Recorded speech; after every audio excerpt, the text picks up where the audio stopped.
ఎన్నికల్లో ఓటమి తర్వాత తెలంగాణ భవన్లో వాస్తు ప్రకారం మార్పులు జరిగాయి. వేద పండితుల సూచనలతో నార్త్ ఈస్ట్ గేట్ నుంచి కేసీఆర్ బస్ యాత్రకు బయలుదేరారు.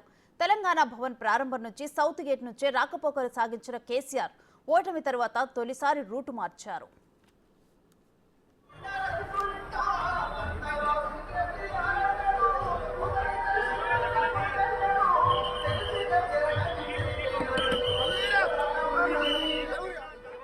అసెంబ్లీ ఎన్నికల్లో ఓటమి తర్వాత తెలంగాణ భవన్లో వాస్తు ప్రకారం మార్పులు జరిగాయి. అయితే మొదటిసారి కేసీఆర్ తన రూటును మార్చారు. దీనికి సంబంధించిన డీటెయిల్స్ మా ప్రతినిధి సాయి అందిస్తారు. సాయి,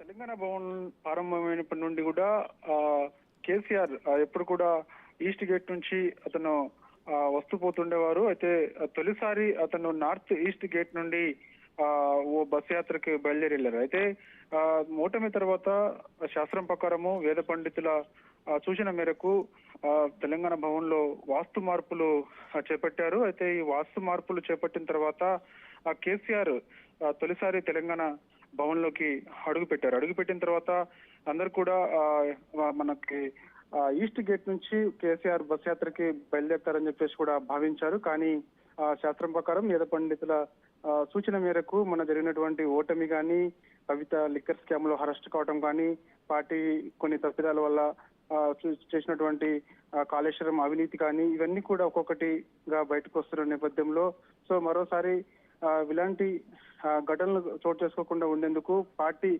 మరోసారి పునర్నిర్మాణం చేసేందుకు వేద పండితుల సూచన మేరకు కేసీఆర్ కూడా దాని వచ్చే రూట్ ని చేంజ్ చేసుకున్నారు. సో ఇక బస్సు యాత్రకు అంటే ఈ రోజు నుంచి మే 10 వరకు కూడా కేసీఆర్ రాష్ట్ర వ్యాప్త బస్ యాత్ర పర్యటనకు శ్రీకారం చుట్టారు. అయితే తెలంగాణ భవన్ నుంచి ఈ రోజు నార్త్ ఈస్ట్ గేట్ నుండి తొలిసారి కేసీఆర్ అటువైపు నుంచి రోడ్డు మార్గాన మిర్యాలగూడకైతే బయలుదేరి వెళ్ళడం జరిగింది. ఏదైనప్పటికీ కూడా తెలంగాణ భవన్ లో మాత్రం వాస్తు మార్పులు మాత్రం కొంత ఒక్కసారిగా అంటే ఇక్కడ ఉన్నటువంటి బీఆర్ఎస్ శ్రేణులు కూడా అందరు కూడా మొదటగా కేసీఆర్ ఇట్లా ఈస్ట్ గేట్ నుంచి వెళ్తారని చెప్పేసి కూడా భావించారు. కానీ నార్త్ ఈస్ట్ గేట్ నుంచి కేసీఆర్ బయలుదేరుతున్నప్పుడు కూడా అందరూ కూడా ఒక్కసారిగా ఆశ్చర్యానికి గురయ్యారు. ఎందుకంటే తెలంగాణ భవన్ ప్రారంభమైనప్పటి నుంచి కూడా ఈస్ట్ గేట్ నుంచి కేసీఆర్ రాకపోకలు జరిగేవి. కానీ తొలిసారి ఓటమి తర్వాత ఎందుకు ఇలా చేంజ్ చేసుకోవాల్సి వచ్చిందని చెప్పేసి కూడా కొందరు కార్యకర్తలు కూడా కొన్ని గుసగుసలు వినిపించాయి. అంటే ఓటమి తర్వాత కొన్ని మార్పులు చేర్పులు